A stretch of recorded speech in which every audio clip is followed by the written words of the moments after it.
A 54-man squad was very funny as a list that was released. And we got that particular list here.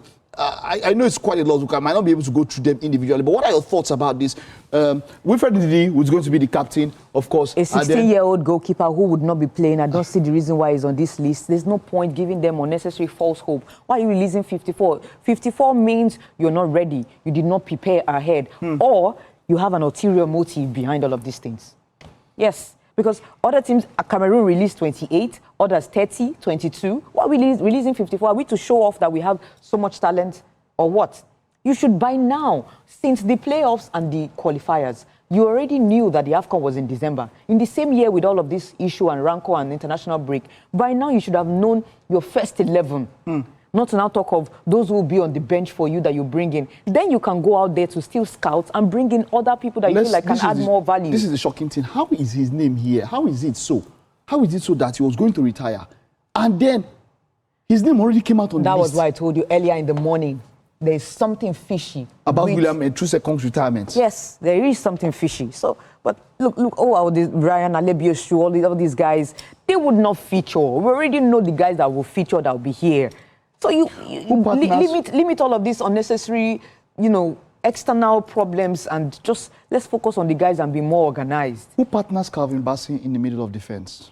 Well, there are talks that Shemi Ajayi will do that, of course. Those are the only two. That's the problem now. Coming back in, we should have at least two others. We have Awaziem. It's just so unfortunate that Trustekong decided to leave. And then Frederick is injured. Being injured. Yeah, and then there have been talks about this young man, Chelsea's Adarabioyo. But after all the errors and all that, they're like, no, don't bring him. Don't bring him. We saw what happened against Leeds United. There are also talks with Fikayo Tomori. And, some news came out that Fikayo said that nobody reached out to him. Nobody reached out to him. That he actually was interested, but nobody reached out to him at that time. So he just felt that, okay, maybe there was no opening for him. Okay, now we are a forward-heavy team. Nobody that one is that was a forward-heavy team. This is a problem. We have too many people to take it. But then it happens that whenever Victor Osimhen, who we have spoken about, we think should be the captain. Yeah. When he's not around, like these plenty names, we can't do anything. Of course, they cannot. Aside Ademola Lookman or maybe Chukwueze, that they know how to stand on their own.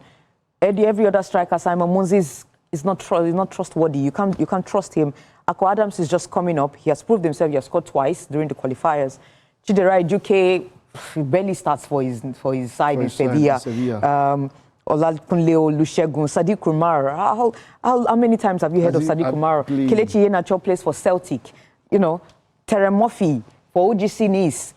Remember Paul Onuachu is scoring for Transvaspor, by the way. Talking about Terry Murphy, you know that issue that came up with about OGC Nice, that the fans coming in to beat their players. Yeah, because they've not been winning. Where does that happen that they were smiling with their fans at the end of a match?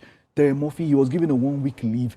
I've forgotten the second player. There's one other guy too that they said they're going to leave Nice. That they have to. In fact, they've taken them to court and all of that. Where does that happen? How do the ultras of a club? How do you go and beat your player? Like they were not winning. They were not winning, and fans are paying money to enter Manchester United. When did they start? When did they win? How many Manchester United players did they beat? Are you trying to justify the win? No, I'm not justifying. That's to show you. Manchester United don't have ultras. They have supporters. Look, they are ultras and they are supporters. It's left for your club to ban them. Real Madrid banned their ultras because they became toxic. They became too powerful that you could barely cop them.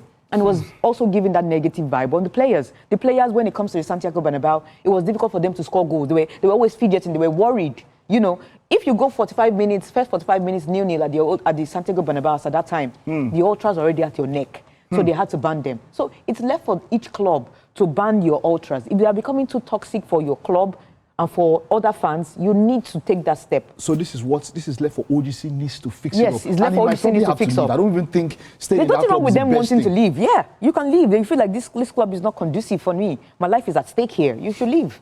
And I think that some sort of way UEFA or even the French Football Federation should come into that situation. Something needs to be done. You can't beat your players. Do you remember when Lyon, was it Lyon or Marseille now, when they were not doing too well? You can't do that. And the fans were really pissed at them. They didn't beat them, but they insulted them. They were really very vocal about how they were not winning games and they needed to turn things around. I understand that fans paying money to come to the stadium, to come watch them, and they're not winning since the league started. But going as far as laying hands on the players, human beings like you, that's way too far. In fact, I wanted to say we condemn, but we sound like some people now. There's something you have to condemn. That's but we condemn such. That's we condemn such. disgusting. Yeah, really, really bad. Doesn't have a place in football, and I hope the French Federation and I maybe hope so too. as far as UEFA can get to do something about this. To say we have to wrap up. Yeah. But any other thing you want to mention concerning this, because we have to wrap up the show now. They should just pick the best squad that would, represent Nigeria at the AFCON in Morocco. In Morocco. All right. And I wish them all the best. Because it's possible. It's possible. It's finalists. It's been how many years now? Since 2013? Okay, since we won it last. Yes, exactly. we need to win it again. Years. We need to at least bring something for the fans. Some joy for us. Yeah, after the World Cup Nigerians to celebrate. Yeah. Tracy, it's been a pleasure. Thank you very much for coming on the show. Always good to be here. Well, next if I'm not here, how will you laugh?